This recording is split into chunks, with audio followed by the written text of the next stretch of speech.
Switch me. Alright, so how many of you have ever been to a zoo before? Did you guys like it? No. A lot. Got married at one. Depends on which one. I love it. Alright, so most of you have a pretty good background of zoos and what they're about.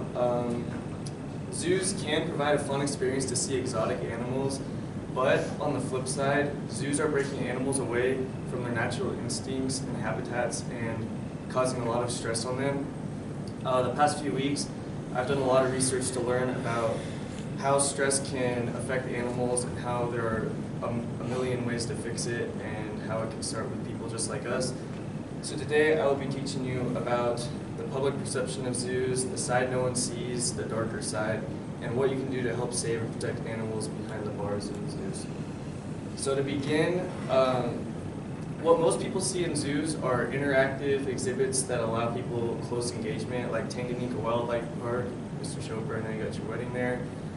They allow you to touch animals and just learn a lot about them. Zoos post great facts to teach the public about the animals, like behavioral traits, animal diets, and life expectancy.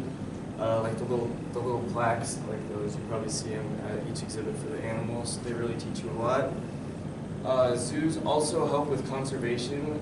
Endangered species can be closely examined to make sure everything's fine with them. Those endangered animals are safe for predators, so they don't have to worry about getting attacked and killed and lessening their population. And there's no need for them to hunt because animals are given everything they need in the exhibits. So all of those are probably things you see at the zoo, and you just see the animals being happy, which is not really always the case. When it comes to conservation, there can be reverse effects, and an example of this is in an article regarding the death of an entire stingray exhibit at the Chicago Zoo in 2015. Chicago Tribune reporter Denise Williams-Harris stated, the stingray's enclosure's oxygen levels malfunctioned, resulting in the death of all 54 stingrays. In 2008, the zoo also lost 19 stingrays when a heating unit malfunctioned, spiking water temperatures by about 10 degrees. So as you can see, while we work so hard to conserve animals, if we work on conserving their land much more and letting them live naturally, they don't have to worry about these random freak accidents that kill a lot of their population. Accidents and malfunctions are not the only problem. Small enclosures in zoos, which in most zoos is the case because just the land that zoos are located on, they don't give the animals enough to be themselves and live freely. So this can be described by the word zoochosis, everything that an animal has or what goes on to them while they're in an enclosure. Defined by a Syracuse University report, the zoological paradox, zoochosis is defined as a condition of obsessive repetitive behaviors that serves only as a coping mechanism to the stress zoo animals experience while living in unsuitable artificial environments with little to no stimulation or enrichment. A lot of the things that animals do that, here's some symptoms about zoochosis, are pacing and circling, bar biting, neck twisting, head bobbing, weaving and swaying, over-grooming, self-mutilation, and vomiting. And some of these, like the head bobbing and weaving, like when people just go to a zoo, they think this is just like a cute thing animals do, but really it's just a form of stress and how they cope with it because there's nothing else they can do.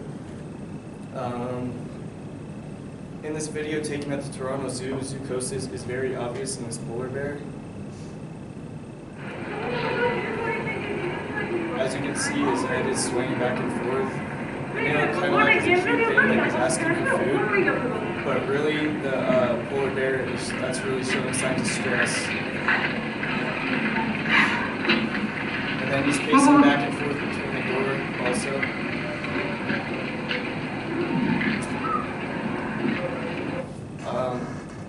Yeah, so a lot of people think those are just like cute things animals do, but really it's just the way they're stressed out and behaving as being depressed. Obviously, as also seen in that video, animals require much more space than they're given. That polar bear, you could see he was just like in a concrete room with a concrete floor, and that's just something that's just not adequate for a polar bear. They require like snow to live on and stuff like that. In No Ethical Way to Keep Elephants in Captivity, a 2013 article by National Geographic, journalist Ed Stewart states, "The inadequacies for elephants in captivity will always be a source of disease and suffering for them." This really applies to all animals, not just elephants, but because elephants are such large animals, they require much more space to live their normal life. In cramped and unsanitary conditions, concrete floors can cause foot disease and arthritis, which is a very big problem, especially in elephants, because they're such a large body. All that pressure and weight can really cause their joints pain. All other animals, not just elephants, obesity is a big problem when it comes to being in zoos because they don't have enough space to roam and just run around and be themselves, so they grow overweight. And then stress from coexisting is a big problem because a lot of animals don't really get along with each other, like their own species, all the time. So in the wild, they choose who they want to marry, basically, and mate with. But in zoos, they're forced to do it, so it's really just, they can cause a lot of stress to them too. And then staining water is a big problem because zoos don't always have the manpower to keep up with everything. So staining water for the animals can collect bacteria, and when they bathe in it, it can be harmful, or when they drink it. And then also indoor exhibits, like there's a lot of these. Excessive light on animals can cause stress and give them headaches and just create a lot of tension in their life also, as opposed to being in the wild. Here's some pictures of that. You can see that tiger. His water is completely disgusting. That gorilla, that's what a lot of zoo exhibits are like. And being indoors, it just doesn't provide the right habitat that they need to live in.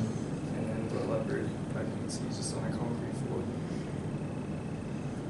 This is actually a picture of SeaWorld, and if you look at the yellow, that is the parking lot, which is very big, and then you look at the little blue circle, and that's where they keep the killer whales. So that pretty much speaks for itself. There's so much more space they can be using. Training animals for the public eye is also a big problem. Kristen Hugo, a National Geographic reporter, documented animal abuse training through exclusive investigation of Chinese zoos in a magazine, and her findings state day-old tiger cubs are separated from their mothers, monkeys demonstrate self-destructive behaviors such as chewing on their arms, and baby bears are chained by their necks to walls, unable to sit for hours to train them to walk on their hind legs. This is really how a lot of circuses mainly train their animals, but in zoos also, like when animals don't behave like in interactive exhibits like they want them to, they will like hit them or slap them, especially monkeys, to get them to be more appealing to the public, which is just really animal cruelty and just something that isn't good at all. Yeah, so there are, on top of all these problems, there are ways that you guys, just yourselves, can help stop the suffering of animals. One is animal sanctuaries. Instead of going to zoos, you can visit these, and they rescue animals to be released back into the wild, which is very good because they don't keep them in a cramped space. They let them be themselves and roam the wild.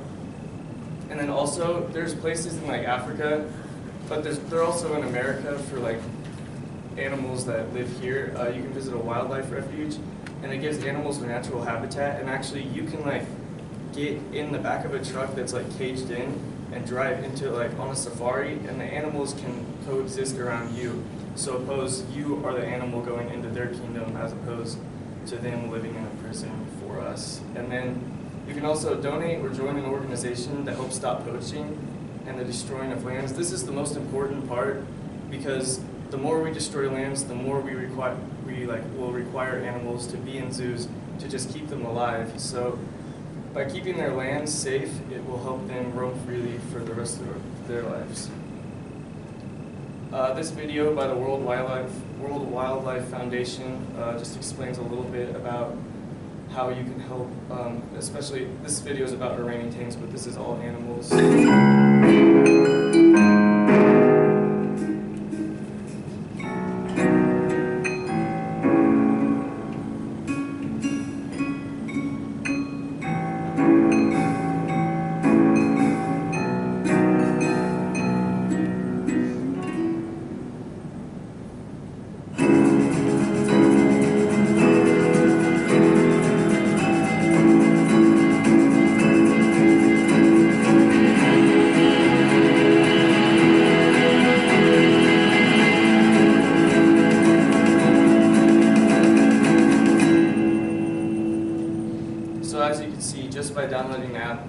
sharing their stories and help just get the word out about animals and the problems they're facing, you can really help preserve their lands and bring them back to the land they want the most.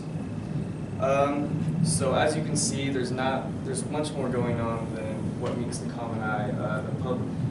The public perception is just pretty much a painted picture, and they just make the zoos look pretty for you, but don't show what's going on behind the scenes. Hopefully you can use this information to help make a difference and just save some animals' lives. Today I talked to you about what you guys usually see at the zoo, the darker side, and again, what you can do to help prevent.